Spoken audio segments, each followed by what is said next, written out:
នៅប្រទេសជប៉ុនខេត្ត Hiroshima សង្គ្រាមលោកលើកទី2ខាងអាមេរិកគាត់ទម្លាក់គ្រាប់បែកបងប្អូន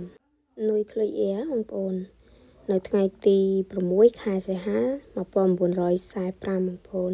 ពេលនោះដែរធ្វើឲ្យមនុស្សប្រហែលជា140000នាក់បានស្លាប់បងប្អូន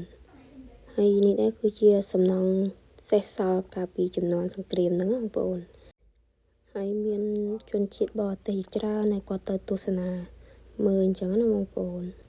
ហើយខ្ញុំនេះដែរគឺធ្លាប់ទៅនឹងបាន2-3ដងដែរហើយកន្លែងទឹកនេះដែរបងប្អូនពេលដែលគ្រាប់បែកធ្លាក់មកហ្នឹងគឺមានប្រជាជនច្រើនដែលគាត់ក្តៅអញ្ចឹងណាក៏លោតចូលទឹកហ្នឹងបងប្អូនមានអ្នកខ្លះទៅក៏រស់អ្នកខ្លះទៅក៏ស្លាប់អីចឹងបងប្អូននៅក្នុងទឹកហ្នឹងណា